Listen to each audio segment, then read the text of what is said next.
My husband also went to Reds. He got the crew cut. 5 to 7.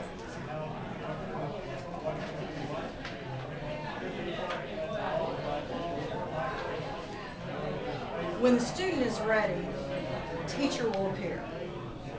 That's a really kind way of saying that when life chooses to teach you a lesson, listen up before it hits you in the head with a 2x4.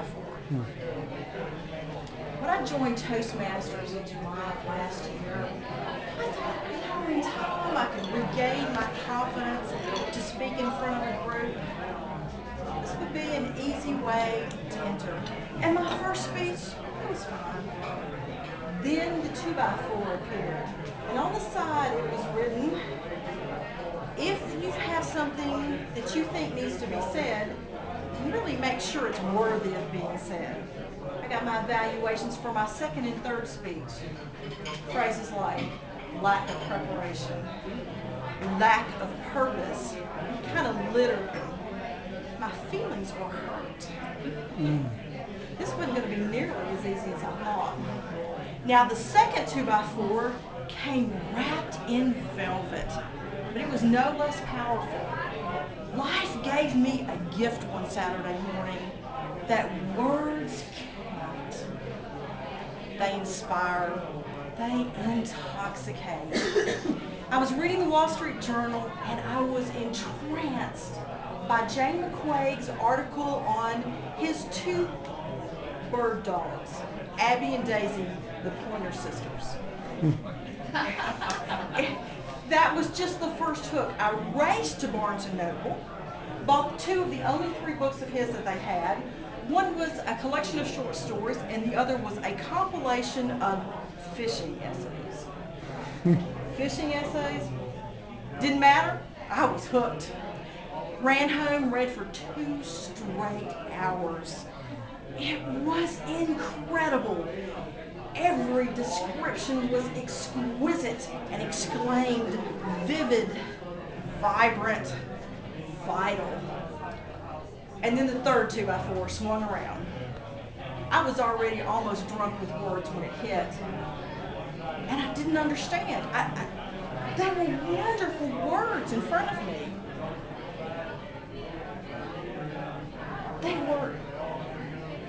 The syntax was sensational. It was the perfect voice that stayed true throughout. But there was no plot. There was no anchor.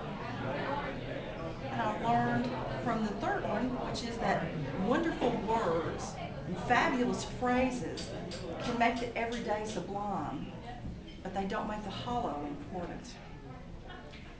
I really wish I could say that 3 blows were sufficient. The fourth one came often and repeatedly. I was on the debate team in high school. My first year, we took the state championship. My colleague Julie and I were more than half the reason for that. We blew through the competition that year for 2 reasons. First reason was we were articulate. The second reason, we were novel. Not only were we only one of 4 female partnerships in the state, we were lookers. Okay, imagine 35 years and 100 pounds ago, or short of that, an almost Natalie Portman in those 70s skirts. Our future was set. Law school shimmered on the horizon, and we worked hard that summer. We slogged through debate camp. We learned more about the Electoral College than anybody had a right to know. And we polished our speeches. We went to the first tournament, and we lost. We went to the second tournament, and we lost. And I finally came to the conclusion that all that preparation and hard work, it just sets you up for failure. That was the lesson I took away from that. What I really needed to know was that just because you are trying to be great doesn't mean you should forget to be good. It was a really hard lesson, and I had to unlearn that to know that preparation, the fourth 2x4, is really necessary. The last 2x4, thankfully, I hope, is coming from a book that I don't even like. Outliers' main premise is that success is not indicated by talent most of all. It is indicated by a number of things, some valid, some not so much. But the one thing that he talks about is that practice makes a difference. Tyler, you too could be Bill Gates. If you had snuck out every night at 3 o'clock to go program on an unused hospital computer, because that was what made him who he is, you could be who Bill Gates is today. Now, it goes totally unanswered in this book how many 16-year-old boys sneak out at 3 in the morning to go program.